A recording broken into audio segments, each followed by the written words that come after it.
Okay.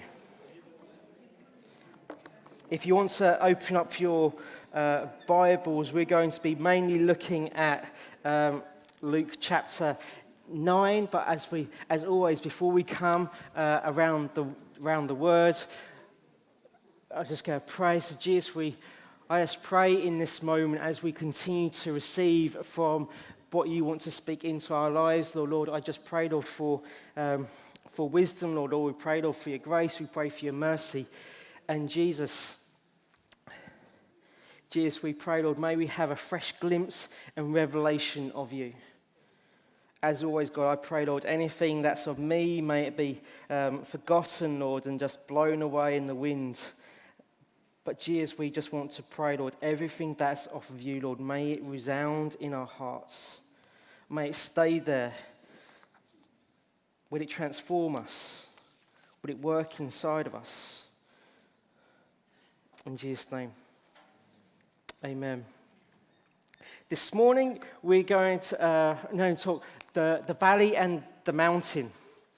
And I don't know about some of you, how God works in your life and sometimes how he communicates in your life. But throughout my life, God has shown me glimpses of perhaps what is to come. He's shown me glimpses of situations and circumstances that will happen in the future, a bit of revelation or perhaps a little bit of glimpse of who he is. And so, for example, there was one glimpse I can still remember to this day, and it was in what I call a home church, and it was the senior pastor. It was he was suffering from cancer. He was Eric Hutchinson. He was a big guy. I mean, when I say big, he's probably, 20, 25 stone or something like that. So he's big, and he did one of the best breakfasts ever. So when it came to the men's breakfast, you made sure you were there because he had different frying pans. But if you had your egg, your bacon, instead of doing them differently, he would put them all into one tray. So you had your eggs, you had your bacon, you had your fried toast, all in there, all in over the grease, and he just basically slid it onto your plate, and it did that onto the plate, and then that was yours, and then he would do the next one, and so he had about 4 or 5, and so it was one of the most greasiest breakfasts you could have, but one of the best ones, and so sometimes you made sure you can go there. So sometimes you realize, okay, perhaps why he was that big, but he was such a man of God. One of the best things about it was, though, although he was big, and sometimes he'd be teased about it. And so when we did an outreach event and we had a bouncy castle in the church, there were some teenagers who came in, and they didn't know who he was, and they were taking the mickey out of him. And he was not standing guard, but he was looking after the bouncy castle. And they're like, you can't go on the bouncy castle. You're too, I won't use the words, but you're too big. And so he proceeded to take his shoes and socks off, and he walked straight into this bouncy castle, which may have done that a little bit. But then he started bouncing up and down and started shouting, "I'm Eric the Gladiator," and all the kids started bouncing off. But he was a fantastic guy, but you knew that he encountered God. You knew he was one of these people that when he started pacing at the front of the church, everyone sort of ducked because you knew he might have a word for you. And so it's almost, when he started pacing, you were just like, okay, you started making sure you were clean because you didn't want anything to come out. It was like, so you'd hide. And I remember his last talk, and he's suffering from cancer, and there's similar sort of steps up into the stage like there is now, and he was trying to pretend in the man that he was, and he just about managed to walk up the stairs, and then he slowly walked across, and we had a massive, great big wooden lectern, and he put his Bible and he put his notes on the lectern, and the lectern was solid oak, and I just remember him just laying like this. And you thought that he tried to pretend that he was just, resting on it, but you could see he was totally worn out, and you could see actually the lectern was holding him up. And in that moment, when he's sharing his last message that he thought he had for the church, me, young, naive, sitting over, if this is kind of the church day, I'll be sitting over in this corner. And I remember just looking up, and I saw something. Don't know what it was, but I saw something. And I thought, I wouldn't mind doing that one day. Just simply said that in my head. Then went back to whatever I was doing. But it's amazing. I didn't think anything of it, and how even though throughout the year it took a long while for it to come to pass, I didn't chase it. I had a glimpse of what perhaps might happen. Have you ever had that? Have you ever had things like that where sometimes I've dreamt something, I've dreamt a scene and a scenario, and I've woken up and I'm like, that's just strange. I haven't had any cheese, I haven't had anything like that. It's all good. And then 3 or 4 or 5 years down the line, you'll be in a situation and then something would happen. You'll be like, I've seen this before. And some of it, for me, God's just been saying, I told you it would happen. You're still here. You're still surviving. I've got your back. Other times it might be a warning of, okay, just be careful what you say, because in my dream, I've known what I've said next, and so I've paused and I've rephrased what I was about to say, and it didn't go the same way that my dream worked out, which was a good thing. But it's amazing how he gives you glimpses, if you listen and if you're paying attention, and of the things that might happen or could happen and will come to pass. And it's fascinating. And in the passage that we're going to look at, we have Jesus, he's with the disciples. Jesus has just given thanks. He's fed the 5,000, and they've gone, and he takes the disciples up to Caesarea Philippi. And so,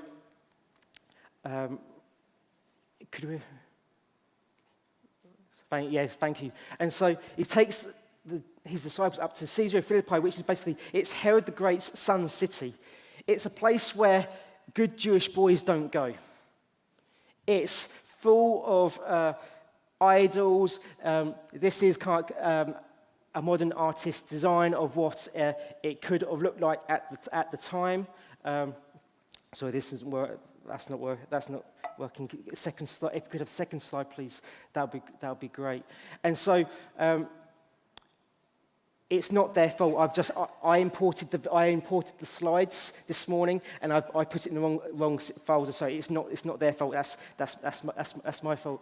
And so what you can see here is you have the pool and you have the cave, and they thought that this cave was the entrance to the underground world. This is where I was checking around for the young ones. This is where sacrifices would be made of adults and things, and this is where the enemy would stay over winter because they didn't want to get cold. And so this is a place where it's just full of idols, and this city was the common place when you went into this city. If someone came up to you, the common greeting would be, Caesar is Lord.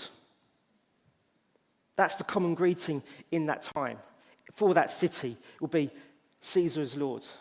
And Jesus takes them into this city, into this area where good Jewish boys don't go. And he takes these, and when we talk about the disciples, they're teenagers, late teenagers, early 20s. And in this city, in this surrounding, when we get to Luke 9 from verse 18 to 20, it says, now as it happens that as he was praying alone, the disciples were there with him.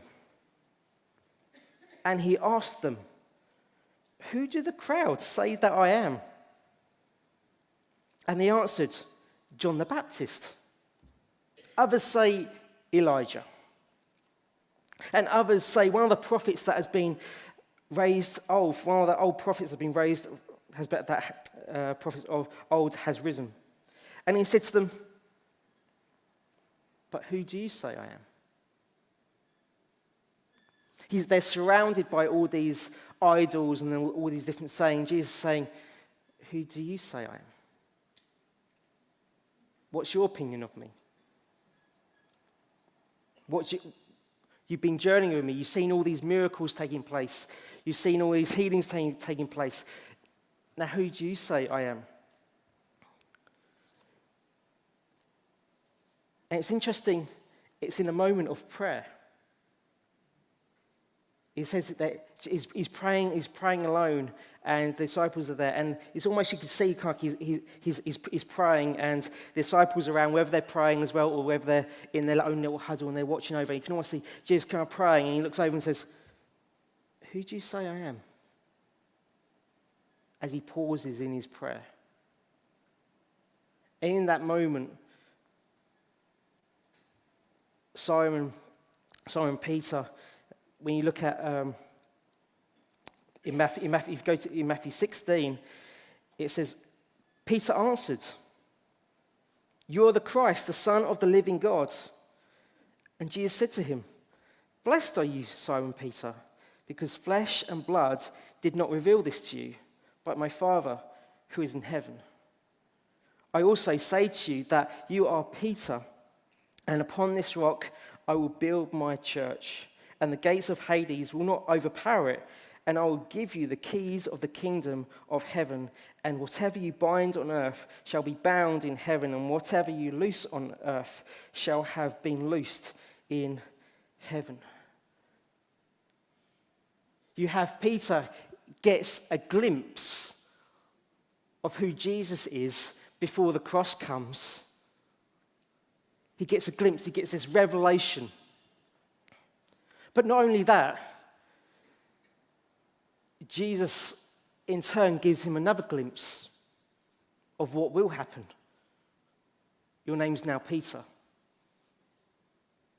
Upon this rock, I will build my church. And you've got to understand, church, when we read it in our Bibles, we read it as church. The translators try to bring it back to a building, but it doesn't mean building. When Jesus says, "I will build my church," it means upon you, I will build my gathering of believers, the congregation, the fellowship, the gathering. It means a community of people. And upon this community of people, the gates of hell will have no power. And he gets this glimpse and this revelation. That's amazing. I wonder what Peter's reaction. Well, we all know what Peter's a bit like. Puts his foot in first and thinks about what he says later on. And, he's the first one to act, and he cuts the Roman's ear off later on with his sword. He's a bit eager. He's a bit there. But he has this revelation. I wonder what he's thinking. I wonder if perhaps we can't prove this. I don't know. This is just speculation. I wonder, did he contemplate it and not say anything? Or did he contemplate it and then perhaps have a little bit of an ego? Don't know. But as a result of this, I haven't got it up on the slide, but if you continue to read the next passage, he then turns around to them because of this, I've given you the keys of the kingdom. Whatever you loose will be loose, whatever you bind will be bound. And he goes, but if you want to follow me, you need to pick up your cross. It's going to cost you. Some desires that you perhaps want to do, you're going to have to lay them aside. Daily, you go into the revelation that you have. You've got revelation, but you still have a choice what you do with that revelation. You still have a choice of how your character is going to handle it. You still have a choice of, are you going to follow or are you going to reject? And we know the disciples followed Jesus, and we know that Peter, James, and John, whenever Jesus goes into a quiet place, he takes these three. The Bible doesn't give a reason why. These three disciples seem to stand out from the other 9 disciples that are there. The Bible doesn't give a reason why. Perhaps it's the calling that God has put on their lives, or something about the uniqueness. We don't know, but Jesus calls these three and takes out of the 9, and he takes them places. I don't know about you, but have you ever felt called? Have you ever felt that Jesus has spoken something into your life, and that sometimes, although you want to be part of the crowd, although you still want to fit in, something feels a bit different? Have you ever felt that? And we see as we carry on reading, that Jesus takes Peter, John, and James up a mountain. Let's read it, and then let's come back to it. So it's Luke 9 from verse 28. And it says, "Now about 8 days after these sayings, he took him, Peter, John, and James, and went up on the mountain to pray. And as he was praying, the appearance of his face was altered, and his clothing became dazzling white. And behold, 2 men were talking with him, Moses and Elijah, who appeared in glory and spoke of his departure, which he was about to accomplish at Jerusalem. Now Peter and those who were with him were heavy asleep again." They always seem to be asleep, don't they? "But when they became fully awake, they saw his glory, and 2 men stood with him. And as the men were passing from him, Peter said to Jesus, 'Master, it is good that we are here. Let us make 3 tents, one for you, one for Moses, and one for Elijah.' Not knowing what he said, as he was saying these things, a cloud came and overshadowed them, and they were afraid as they entered the cloud. And a voice came out of the cloud saying, 'This is my son.'" I wonder, is it like a Morgan Freeman voice? Is it a bit of a Samuel L. Jackson voice? What sort of voice? We won't go there. Okay, I'm going down a rabbit hole. My imagination's okay. And the voice had spoken. Once the voice had spoken, Jesus was found alone, and they kept silent and told no one in those days anything of what they had seen.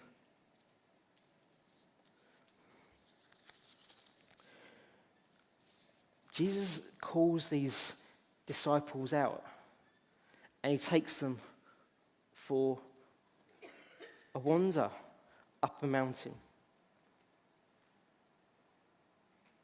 It's hard when Jesus perhaps calls you out or gives you a glimpse of something, where it's in your giftings or where it's something, whether he wants you to go down a certain route. It's sometimes hard when you're happy with life, or you're going down a certain route, and he calls you out, and you want to go down, and he says, "I want you to go with me. Come down this route." It can be hard because although you want to perhaps go with Jesus, sometimes you see it. People are torn because although they want to go, they still want to remain. Jesus saying, "Look, I want to show you something. Would you just come and have a follow?" And so you see it with some people's lives, with some people, and perhaps you've experienced this before. I know I've experienced before, where God feels like God's calling you into something, but because you're quite happy where you are, or perhaps the life's a little bit uncomfortable and you don't see how it quite works, you're almost like you're stretched. Half of you wants to stay, and half of you wants to go. And because you're stretched, and you see some people, they implode, they explode because they're so torn. They're trying to live this double life, and it just doesn't work. It's like, are you following me, or are you going to stay with the crowd? Because some of the things that God wants to speak to you about is not for the ears of the crowd. It's for you.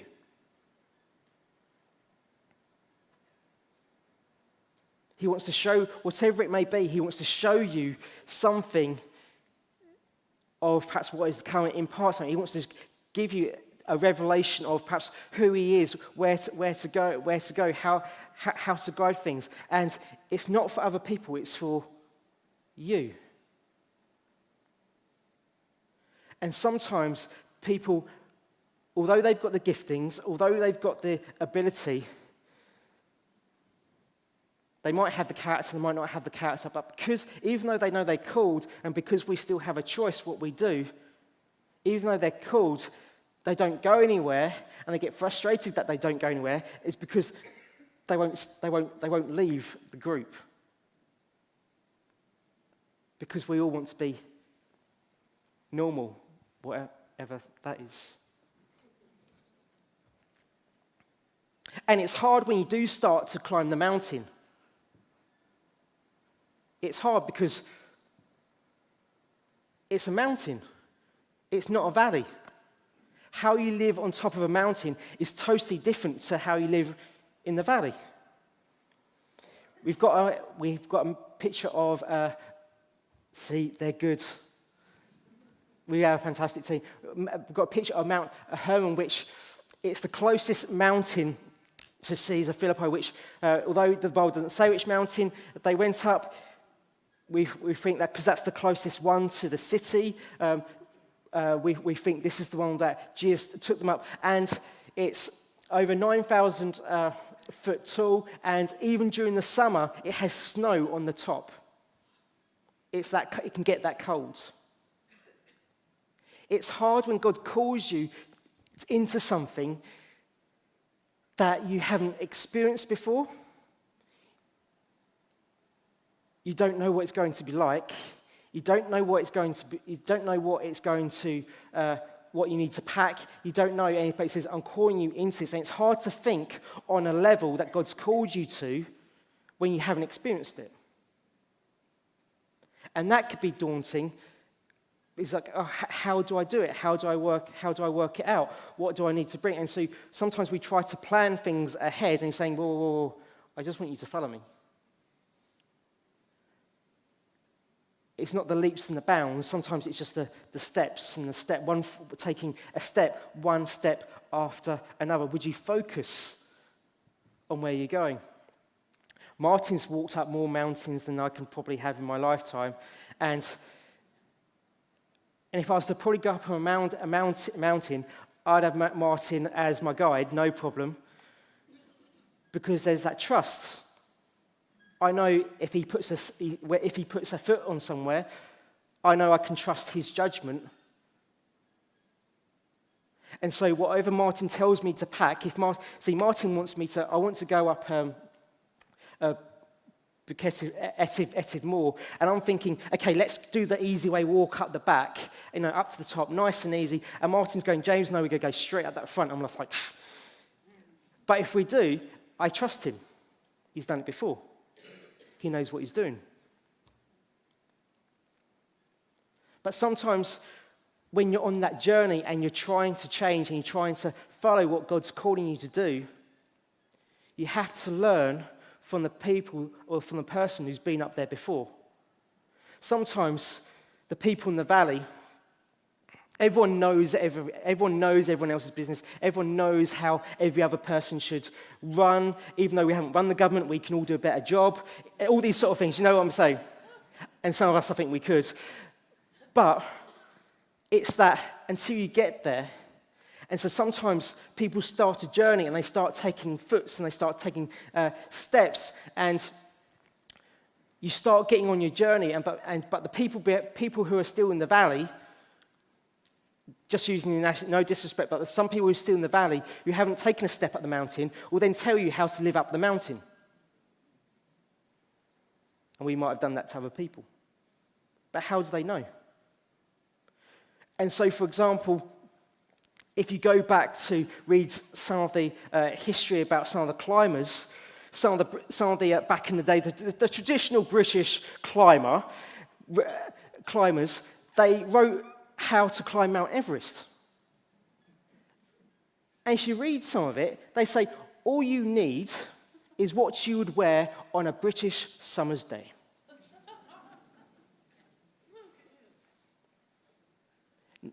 And no wonder half of them froze on the mountain.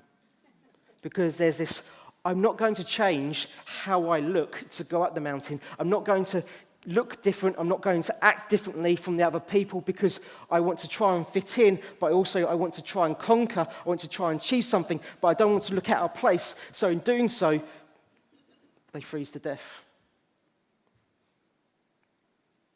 I wonder, for some of us, is God trying to take us somewhere, but we're still trying to do it how people do it in the valley? You can't do it. Something has to give. You can't go up on a freezing cold mountains and expect to survive a night in a tweed suit, top hat, walking stick, shoes that have got no grip on them, and expect to survive. But yet, sometimes we do that, don't we? And when we look at it, and when we look at the analogy, it's funny, but yet, how often do we do it? There's this tearing of sometimes the spirit, but we know that we can trust Jesus. We know. And for example, within the next mountain image, this picture I took, and this is when I was at Bible college. Underneath the cloud, it had been snowing for about a week.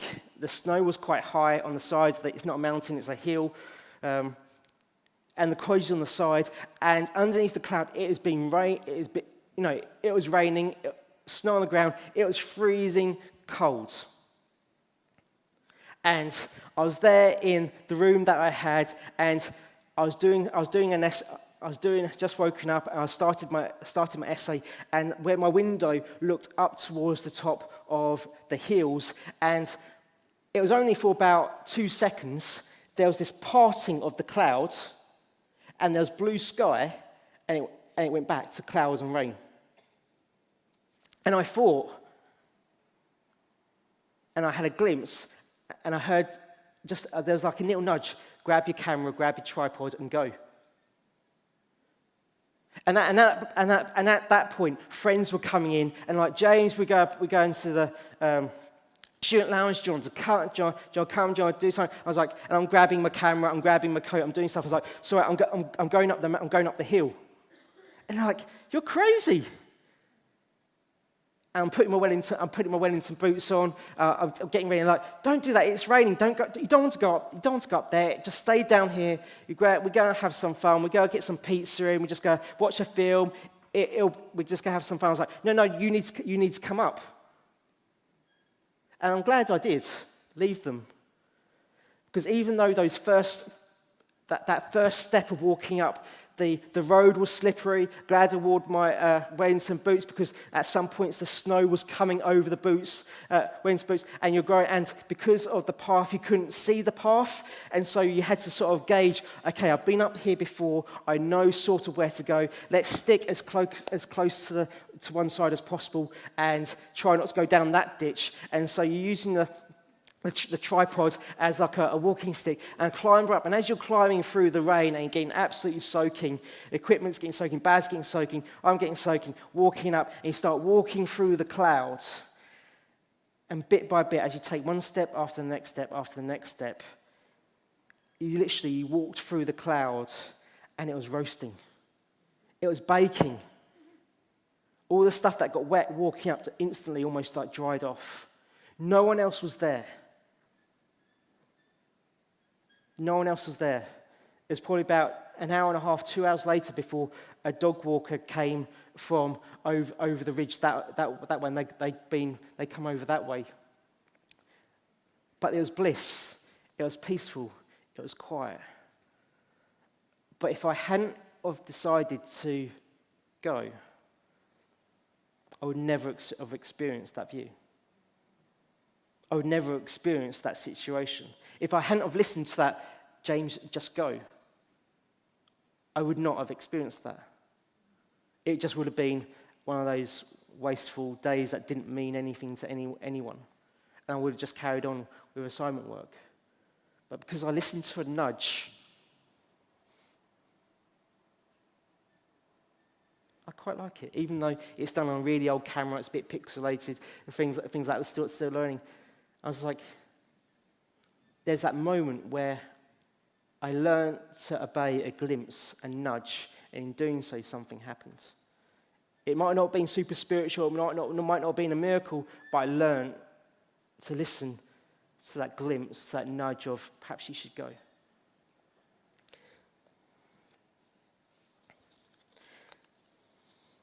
There's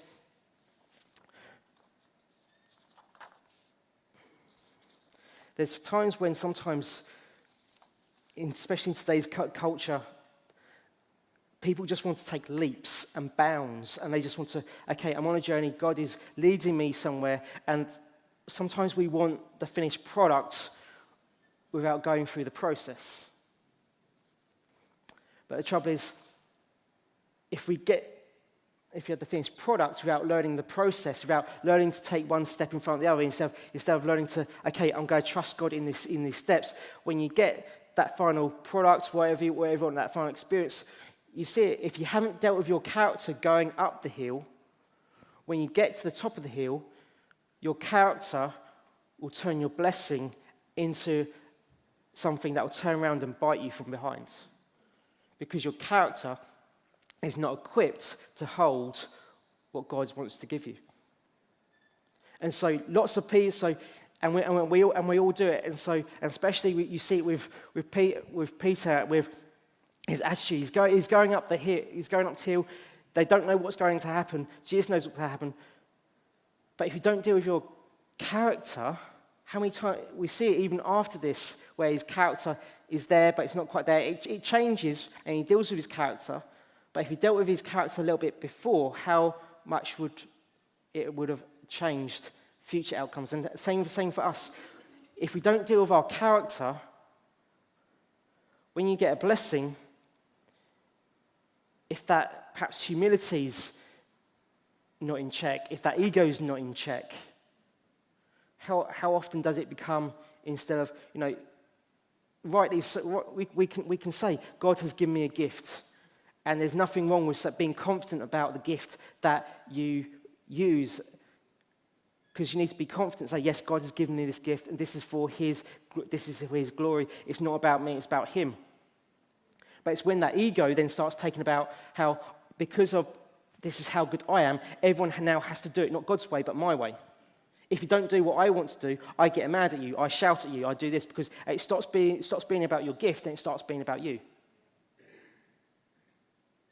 And how many times do we see that?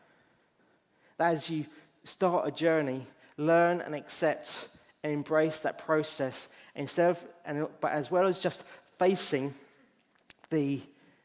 whatever God's going to give and trusting that will come to pass, saying, God, I don't want that blessing to bite me. So as I step, I'm going to keep trusting, and as I'm focusing on His footsteps as He's leading, I'm going to try and let the Holy Spirit change me. Because let's use this illustration for example. If Mark, we've set up the cameras for live streaming and things like that, and we'll use it. I'll come up on the screen, and this is the center point. I know if I stand here, I am, and I should be in focus. Is that kind of? Yeah, I feel like someone's watching you. And so, because Oh. I won't go there. I've got a joke in my head. I'm not going to go there. Not going to go there. And so I know that if I stand here, I'm in focus. If you get the center focus point right, when you then zoom out, if Mark zooms out, when the center point is right, everything else stays in focus because your center point is right. And so when you focus on Jesus and what he's called you to do and the journeys that he's going to do, when you have that center focus, you can expand your view and everything else will be in focus. If you go through life, stuff changes, things happen, there's curveballs, life just happens. And sometimes the center focus bit can become out of focus because of what's happening around the outside. There's a need that happens. There's a situation that you need to look after. There's a family issue. There's a crisis over there. And what sometimes happens, we end up focusing on the outside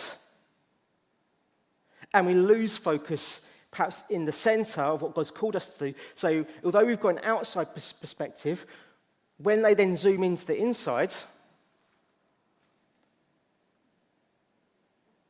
because you're not focusing on the center point, you're focusing on what does the center look like?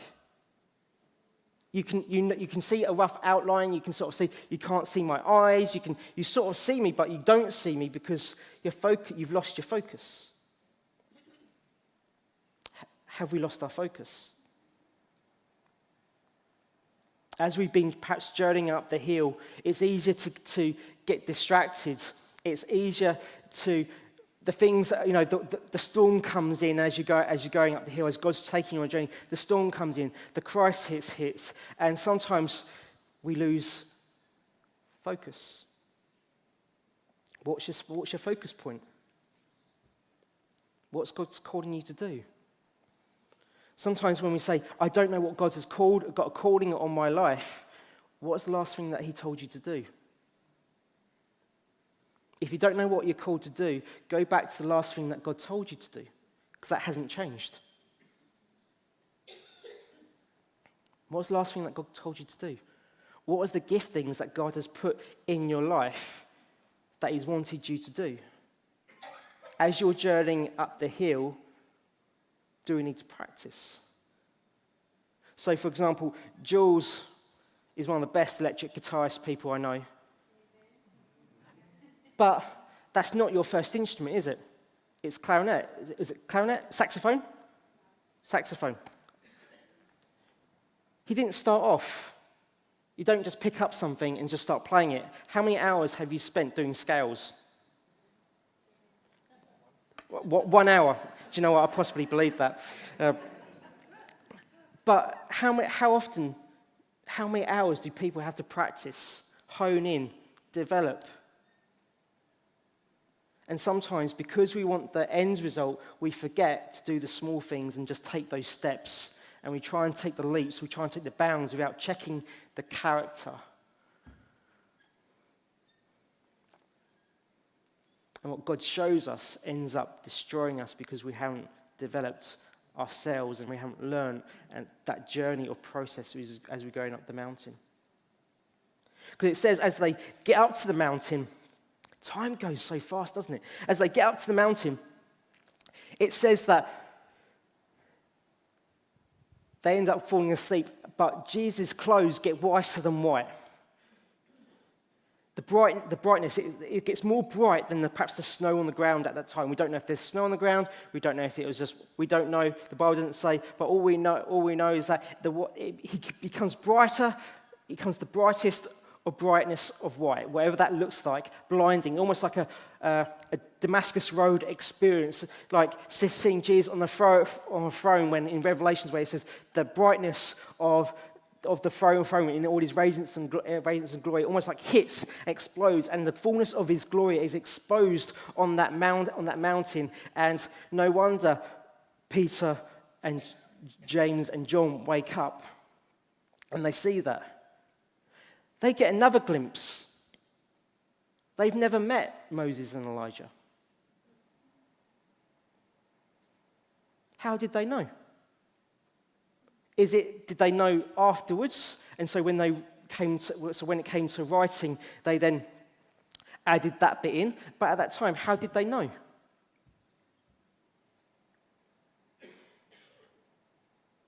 We won't go too deep into that, but there's that revelation there. But here's one of the funniest parts. Here comes Peter. In the valley, he's almost like a star, because the question of, who do you say I am? He answers right, and so he's like, I've got this. It's okay. I've got a plan. Jesus. And he answers a question that he hasn't even been asked. Jesus doesn't ask him anything. Jesus says nothing. Peter comes in and says, Jesus, how about I build some tents for you? Which you can sort of understand from his way of thinking, way he grew up. However, immediately, he's forgotten the glimpse of he's forgotten the glimpse of what Jesus placed on him a few verses back. He didn't know it was a few verses back, but we know it's a few verses back, a few moments back, a few days back. And he's forgot that it says about, I will build my church, gathering of believers. Peter is trying to establish something that Jesus has already rejected. He's already saying, I'm not going to be refined to a temple. I'm not going to be refined to one of your tabernacles or buildings.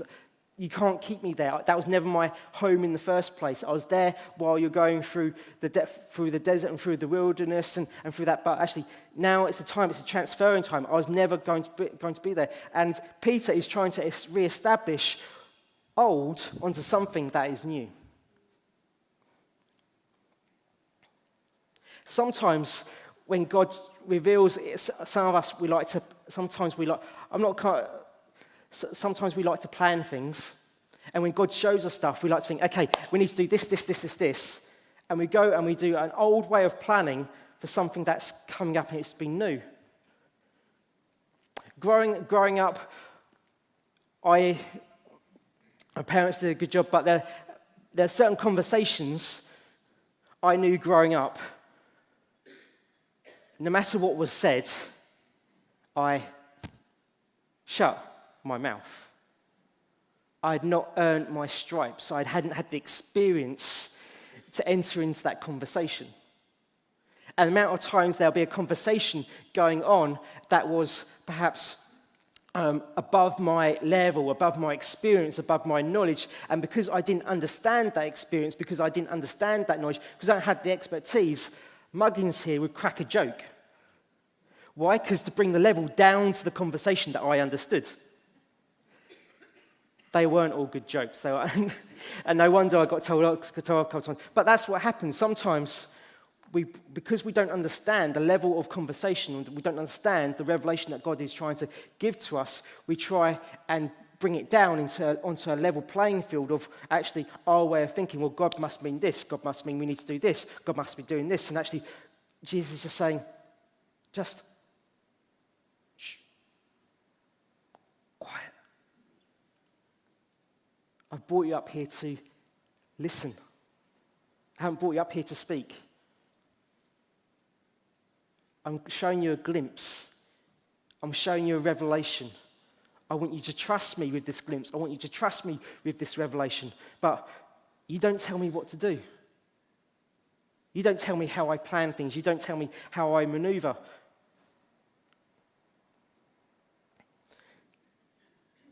And because of what Peter says, it says God comes down and the cloud surrounds, and even God basically, in a polite way, tells him to shut up.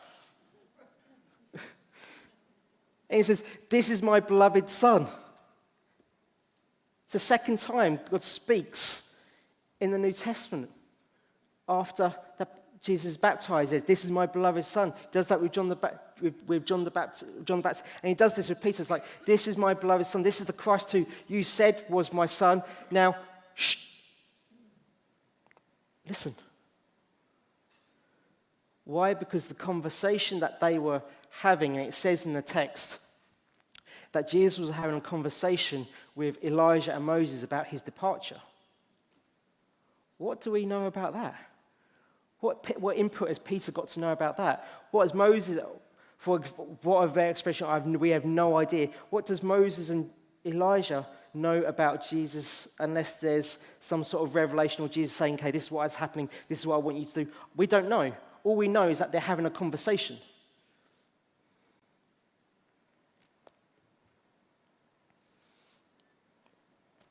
I wonder,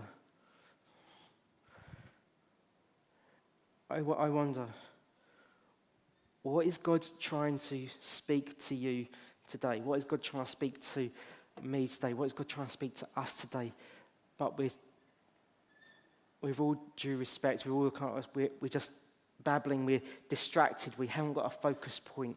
We're failing to see what he's trying to do. We're trying to do things our way. We're trying to put one foot in front of the other, but we're listening to the people behind us trying to live how we should live up at the top, because the higher you get up the mountain, the higher the responsibility, the further that God takes you, the more the responsibility, the more the pressure, the more the critics.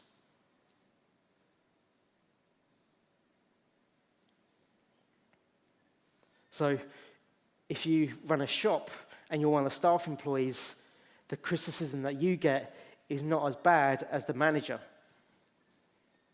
Criticism, the more you go up, the more you get criticized, the more people nitpick at you, say, oh, I wouldn't do that, I would do this. That's a bad decision. What are they thinking? They don't know anything about this. My expertise that I've had no qualifications in, this is what I would do. Criticism goes up, and if you don't deal with your character going on the way, you have to realize that the battles that you're fighting are distracting you from what God's calling you to do. You're wasting all your energy trying to fight and keep your character amongst all the other people that actually you're getting nowhere. And so you start to travel and you get frustrated because in about 2-3 years' time that you're getting nowhere because actually you spent so much time trying to put out fires that didn't need to be put out. You haven't got anywhere, so you get frustrated because you haven't started and you've lost your focus.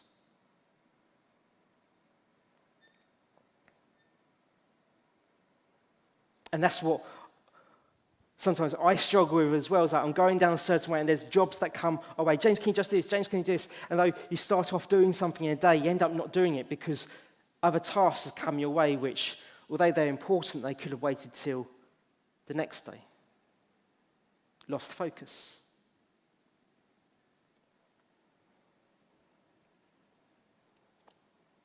There's things that I wish I would have done earlier, but because I was so focused on the valley, I was so focused on the wider things, that I lost focus, and so I've lost time. But we know that when we put our focus back on God, He can restore what the locusts have taken away.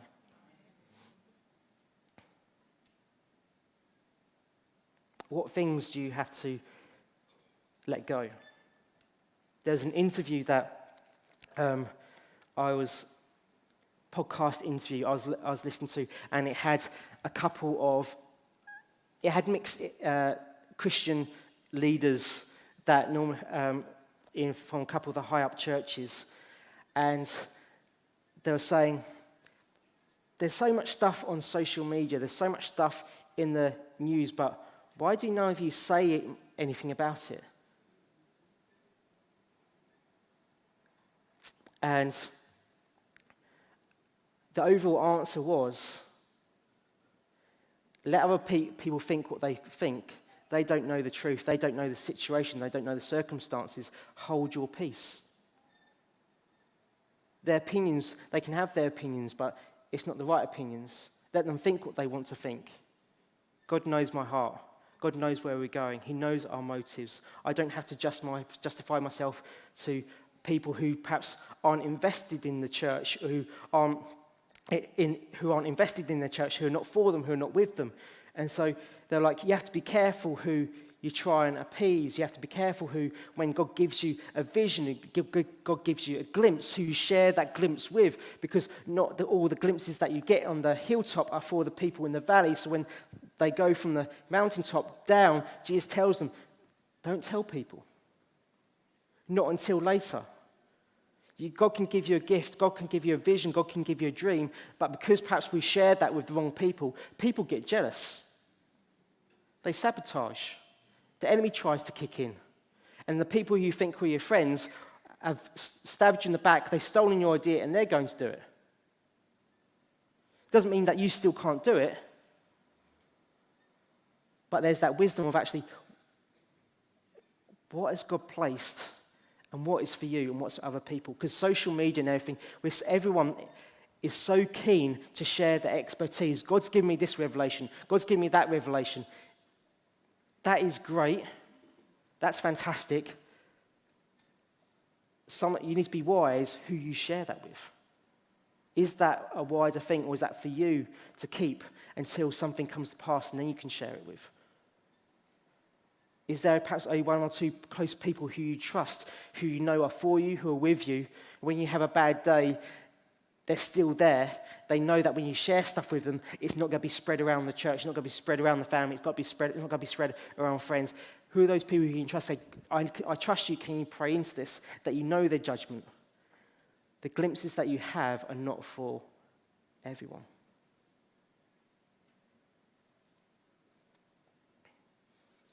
I wonder what journeys God is taking all of you on. I wonder what gifts and abilities that he's placed in your life that are perhaps on pause. I wonder what callings God has put on your lives that perhaps the distractions have taken place, that we need to cut out.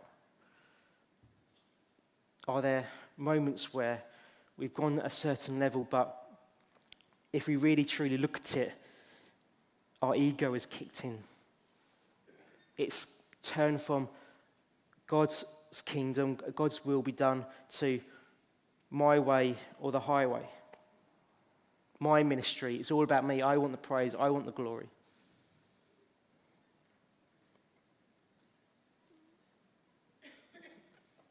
We're all on different journeys. We're all on different stages of this journeys. I just want to encourage you this morning, as you set your focus point, as you start taking those steps, you don't need to plan it. Focus and use the gifts and abilities, hone them, build them up, but let God lead you step by step. He's not going to take you up halfway up the hill and then abandon you. But he'll train you and guide you. And you always won't stay up on top of the mountain. We have to come back down into the valley to teach, to plant, to sow seeds. And so sometimes it's like an up and down experience because we have to learn. And then we go down, and some things we have to apply, we have to put into practice. We have to experience, and then perhaps there's another hill or mountain that we go back up, but God takes and we get those glimpses. I wonder what journey God has got placed for you and for us.